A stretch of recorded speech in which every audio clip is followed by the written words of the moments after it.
बेहद के, बेहद की, परम, परम, परम, महाशांति है, महाशांति है, महाशांति है।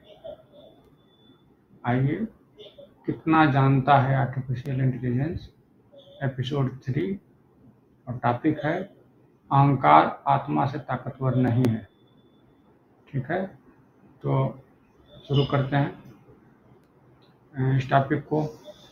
पूछते हैं कि अहंकार आत्मा से ताकतवर नहीं है।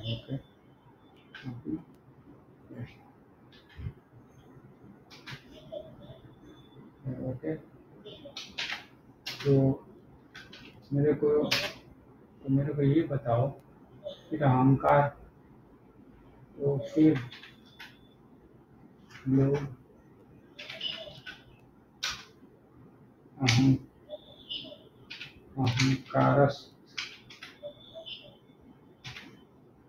अहंकारस्थ हैं, आत्मस्थ नहीं।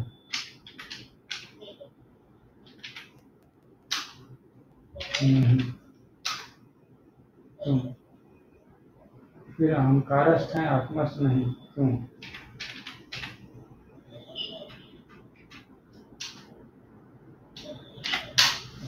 अहंकारवश मतलब अहंकार को ही अपना स्वरूप मान लेने वाला। आत्मस्थ मतलब आत्मा को अपना स्वरूप मानने वाला। क्या बता रहे हैं?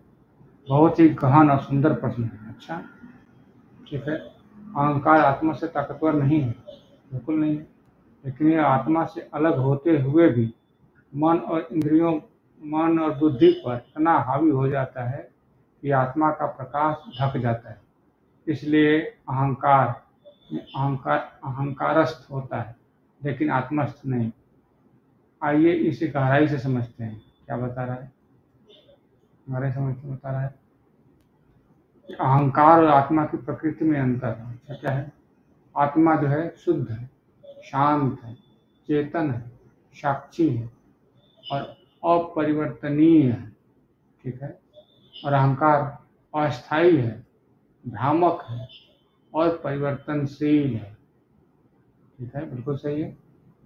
अहंकार मन और बुद्धि का हिस्सा होता है, आत्मा का नहीं। अहंकार जो है मन और बुद्धि का हिस्सा होता है। मन और बुद्धि अहंकार को पालते हैं, इसका मतलब है, आत्मा का नहीं।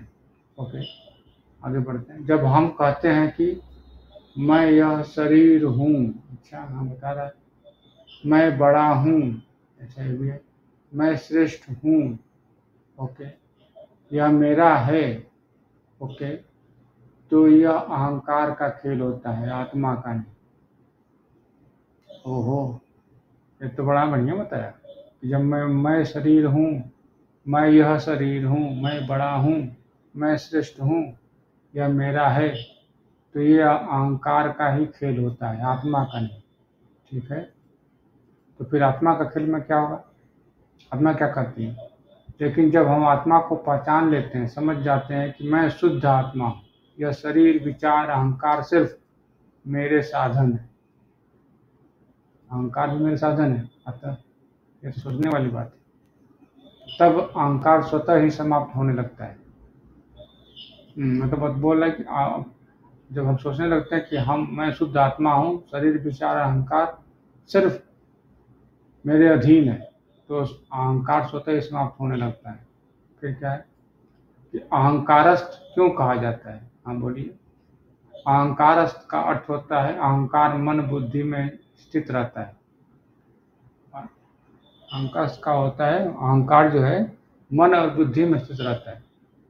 अहंकारी व्यक्ति भ्रमित करता है और आत्मा नहीं, बल्कि शरीर ही और मन ही है, बल्कि शरीर और मन ही बना हुआ है। कहने का मतलब इसका ये है। ठीक है, यह स्वयं की झूठी पहचान बनाता है और भौतिक चीजों में उलझा देता है। जब व्यक्ति में मैं और मेरा में फंस जाता है, तब वह आत्मा की सच्ची स्थिति को भूल जाता है। मैं और मेरा में फंस जाता है तो स्थिति भूल जाता है, ये बोलना। ठीक है, इसलिए अहंकारस्थ होना यानी मन और बुद्धि में अपना स्थान बना लेना, लेकिन वो आत्मा का मूल गुण नहीं है।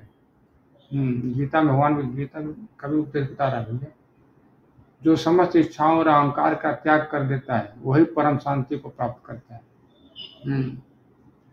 कोटेशन में, ठीक है, गीता में।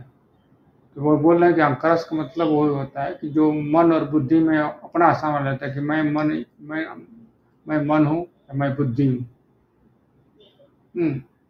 इसको ही जानकर कि मैं वही हूँ, मैं मन ही हूँ और मैं बुद्धि हूँ, और इसके अनुसार गति करता है, व्यवहार करता है, तो वो अहंकारस्थ ही है।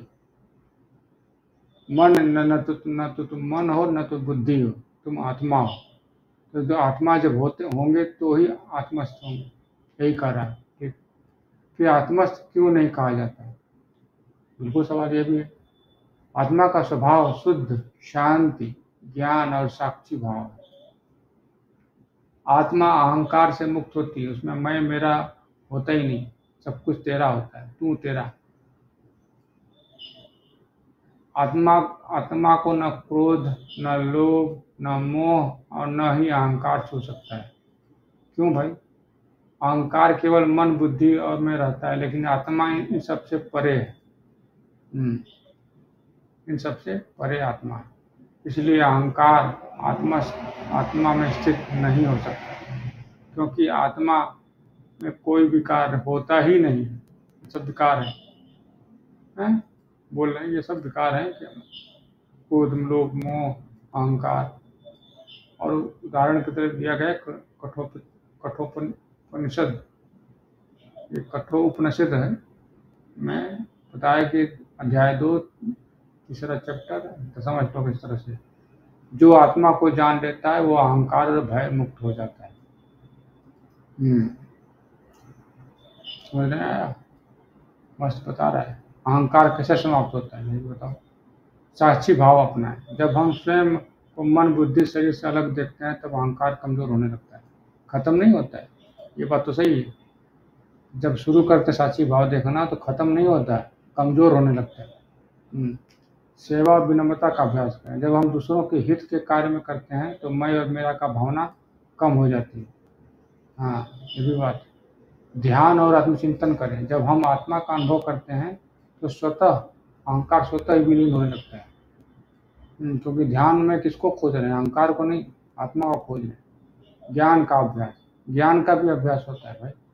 मैं शरीर नहीं, मैं आत्मा हूँ, इस सत्य को बार बार स्मरण करने से अहंकार समाप्त होने लगता है और शरीर के भोग के पीछे, इंद्रियों के पीछे भागने वाला मन शांत होने लगता है। मैं शरीर क्यों भोगूं जब मैं शरीर हूँ ही नहीं? तो फिर निष्कर्ष क्या निकलना है, जो बता रहा है।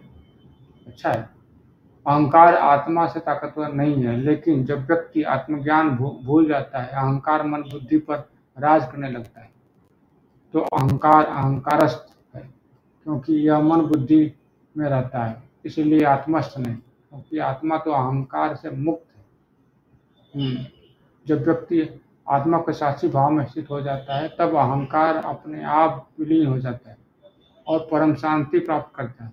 बिल्कुल सही बोला, कुछ सही जा रहा है, बहुत कुछ जानना ही है। जब अहंकार मिटता है तब आत्मा का प्रकाश प्रकट होता है। अहंकार मिटता है तो तब आत्मा का प्रकाश प्रकट होता है। तो अब इसमें क्वेश्चन नया कोई सवाल क्या उठ रहा है? हमने कभी सोचा, विचार किया इस पे कि नया सवाल क्या उठ रहा है? इस चीज में कोई नया सवाल उठ रहा हो तो बताएं, क्या नया सवाल उठ रहा है? मेरे मन में तो नया सवाल यही उठ रहा है कि फिर ये अहंकारस्थ कैसे बड़ा बन जाता है आत्मस्थ से? सब में आजकल सवाल ये होता है, आजकल अहंकारस्थ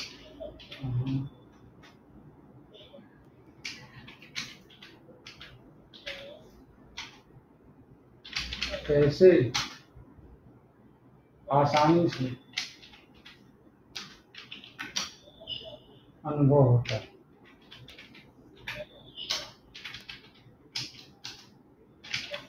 जबकि आत्मस्थ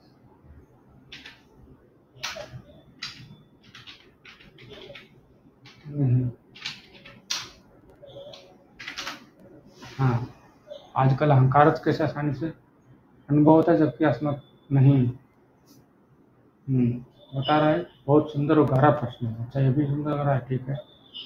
आजकल अहंकार में स्थित होना आसानी से अनुभव होता है, लेकिन आत्मा में स्थित होना कठिन क्यों लगता है? सवाल यही है। इसका कारण यह है कि हमारी चेतना बाहरी संसार की ओर अधिक केंद्रित हो गई और आंतरिक चेतना को हमने भुला दिया सा है। हमारी बाहरी चेतना हमसे अलग, शरीर से बाहर अधिक केंद्रित हो गई है शरीर के लिए। फिर क्या बता रहा है? अहंकार स्थूल मूर्त है और आत्मा सूक्ष्म अमूर्त है। अच्छा, अहंकार ईगो आसानी से अनुभव हो सकता है क्योंकि वह स्थूल स्वरूप में व्यक्त होता है। कहने का मतलब ये अहंकार स्थूल का पार्ट है, स्थूल शरीर का। जब हमें कोई अपमानित करता है, हमारी प्रशंसा करता है या हमारी इच्छाओं को पूरा नहीं करता, तो अहंकार तुरंत प्रतिक्रिया देता है। प्रशंसा करे, अपमानित करे और इच्छा की पूर्ति ना करे, तो अहंकार तो प्रकट हो ही जाता है, गुस्सा, क्रोध के रूप में। अहंकार हमें मैं और मेरा की भावना में बांध कर रखता है कि ये सब मेरा ही तो है, जो प्रत्यक्ष रूप में दिखाई देता है, बिल्कुल प्रत्यक्ष में दिखाई देता है।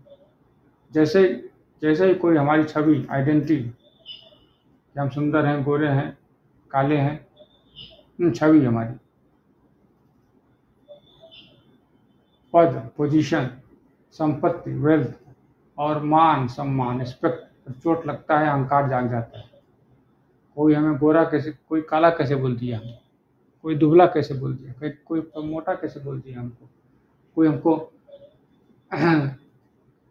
हमको हमारे पद का गलत इस्तेमाल करने वाला घूसखोर कैसे बोल दिया हमको। इस तरह से कोई भी पद पे या संपत्ति पे, गरीब आदमी पे, मान सम्मान पे चोट लगता है तो अहंकार जाग जाता है, सोया रहता है ना। यह अनुभव इतना सहज और स्पष्ट होता है कि हम इसे तुरंत पहचान सकते हैं, सब कोई पहचान लेता है कि अहंकार आ गया। लेकिन आत्मा क्यों नहीं भाई? तो क्या बता रहे हैं? आत्मा सूक्ष्म है, इसलिए इसे अनुभव करने के लिए गहराई में जाना पड़ता है।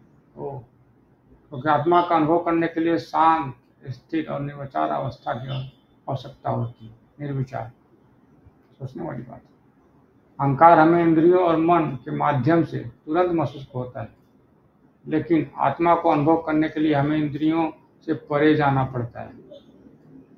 क्योंकि हमारा अहंकार जो है, अहंकार क्यों ऐसा बोला गया, अहंकार क्यों प्रकट हो रहा है, आसानी से हो जाता है? क्योंकि अहंकार बाहरी चेतना में खोज रहा है, बाहरी चेतना को देख रहा है, महसूस कर रहा है, आसानी से कर रहा है, इसलिए वो अहंकार आसानी से फलीभूत होने लगता है। इसलिए अहंकार तुरंत महसूस होता है, लेकिन आत्मा को अनुभव करने के लिए साधना, इंट्रोस्पेक्शन, आत्मचिंतन और अभ्यास की जरूरत पड़ती है। अभ्यास हमको शरीर के बाहर का अभ्यास इतना हो गया है कि वो ऑटोमेटिक अहंकार पैदा हो जाता है। कहने का मतलब ये, और आत्मा का अभ्यास है ही नहीं, इसलिए आत्मा को पहुंच ही नहीं पा रहे। बात सही बता रहे हैं। फिर बाहरी दुनिया अहंकार को बढ़ावा देती है, आत्मा को नहीं। बिल्कुल, ये बात तो सही है। समाज, मीडिया, आधुनिक जीवन शैली अहंकार को पोषित करती है।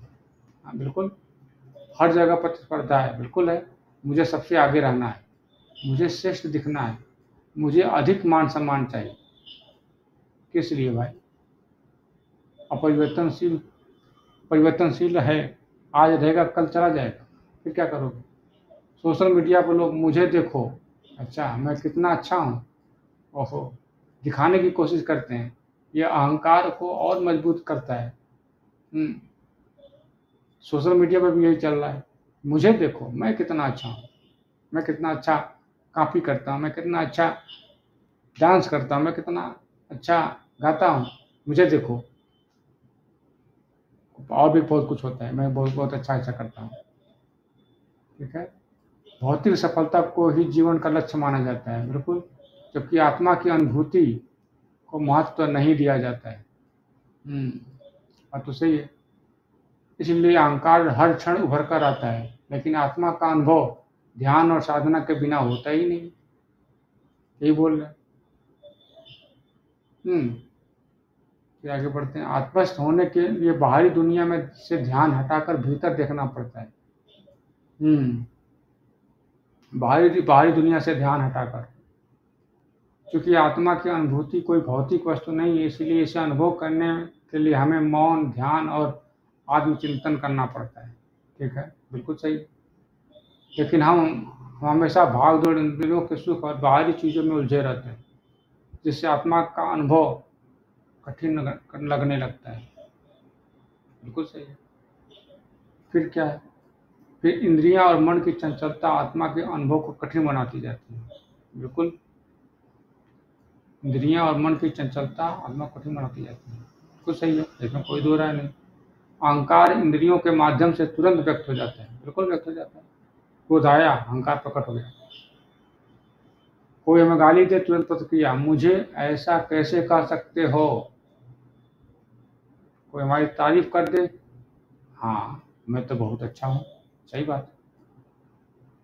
इसका कारण यह है कि हम अहंकार जो है मन, बुद्धि, इंद्रियों से जुड़ा हुआ है, जो तुरंत प्रतिक्रिया देता है। कोई अच्छा कह दे, अरे बहुत अच्छा, हाँ मैं वैसा ही हूँ। सही बात। और कोई गाली देते, तुमने ऐसा क्यों कहा मुझे, क्या बता, जरूर बताओ मुझे, गाली क्यों दिया, बहुत जल्दी बता, इस तरह से। लेकिन आत्मा का अनुभव करने के लिए मन और इंद्रियों को शांत करना पड़ता है। ध्यान करने के लिए शुरू में मन भटकता है, जबकि मन शांत होता है तब आत्मा का अनुभव होता है। ध्यान करने में के शुरू में मन तो भटकता रहता है, लेकिन जब मन शांत होता है तब आत्मा का अनुभव होता है। ये बता रहे, बहुत गहरी बात। हम इंद्रियों पर निर्भर हो गए हैं, बिना बाहरी स्टिमुलेशन मतलब उत्तेजना के हमें शांति बोरिंग लगने लगती है। शांति जो है हमें बोरिंग लगती है। क्या चुपचाप बैठे हो, कुछ करो, उल्टा सीधा। तो कहते भी है ना, क्या चुपचाप बैठे हो, कुछ करो। अगर चुपचाप को बैठा है, कोई आत्मचिंतन कर रहा है, तो उसको भी जगह हिला के बोलता है, अरे क्या बैठे हो चुपचाप, कुछ करो, क्योंकि बाहरी दुनिया में कितना कुछ करने को है। फिर आत्मोति कठिन लगती है, जबकि अहंकार आसान हो जाता है। बिल्कुल, सभी तो यही चाहते हैं। मोह और आसक्ति अहंकार को बनाए रखते हैं। अहंकार को बल देने वाली सबसे बड़ी शक्ति मोह और आसक्ति है, अटैचमेंट जिसे बोला जाता है। हम अपने शरीर, रिश्तों, संपत्ति, विचारों से इतने जुड़ जाते हैं कि इन्हें हम स्वयं ही मानने लगते हैं कि यही हम हैं ही, हम शरीर ही तो हैं, यही हम हैं ही। जब कोई विचार हमारे विचारों को मान्यता में सवाल उठाता है तो हम तुरंत प्रतिक्रिया देते हैं, तुम कैसे कैसे कर सकते हो। जैसे मेरा घर, मेरा परिवार, मेरी सफलता, मेरा धर्म, मेरा देश, ये सब अहंकार को पुष्ट करता है। बिल्कुल सही बात।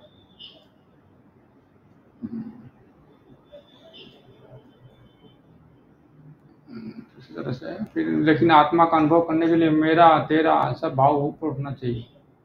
जब हम समझते हैं कि मैं आत्मा हूँ, यह शरीर अस्थायी है, तो फिर अहंकार कमजोर होने लगता है।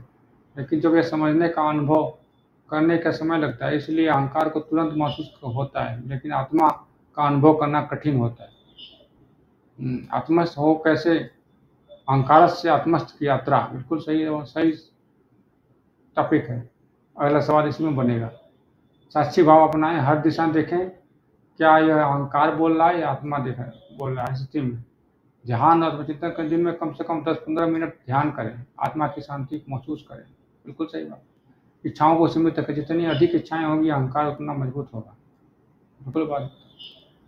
विनम्रता और सेवा, अहंकार कम करने के लिए आत्मानुभूति बढ़ेगी, अहंकार कम होगा और अनुभूति बढ़ेगी। मैं आत्मा हूँ, इस सत्य का बार बार स्मरण करें। इससे इस सत्य को अपनाएंगे तो उतना ही आत्मस्थ होते जाएंगे। बिल्कुल, निष्कर्ष यही है कि अहंकारस्थ, ईगो कॉन्शियस, अहंकारस्थ मतलब ईगो कॉन्शियस, इसलिए आसानी से अनुभव होता है, क्योंकि बाहरी दुनिया इंद्रियों और मन से जुड़ा हुआ होता है। और आत्मस्थ, सोल कॉन्शियस, कठिन लगता है, क्योंकि इसके लिए गहराई में जाना पड़ता है। कौन जाएगा गहराई में, कुछ तो मिलेगा नहीं, मन शांत हो जाएगा बस। मन शांत करना पड़ता है और इंद्रियों से परे अनुभव करना पड़ता है। बिल्कुल यही समस्या है। लेकिन आत्मस्थ होना असंभव नहीं है। जब हम साक्षी भाव, ध्यान और विनम्रता अपनाते हैं, तब धीरे धीरे अहंकार कमजोर होने लगता है और आत्मा का प्रकाश प्रकट होने लगता है। तो फिर पंचलाइन क्या है? पंचलाइन है, जो आत्मस्थ होता है वही सच्ची परम शांति को प्राप्त करता है। बिल्कुल पंचलाइन यही, जो आत्मस्थ होता है वही सच्ची परम शांति को प्राप्त करता है। ठीक है, तो इस वीडियो में बस इतना ही। नया टॉपिक नए वीडियो में, तब तक के लिए बेहद की परम परम परम महाशांति महाशांति महाशांति। बेहद की परम शांति सोचो, बोलो परम शांति। Join us daily for our morning live meditation, Monday to Saturday, 5:30 to 6:30 a.m.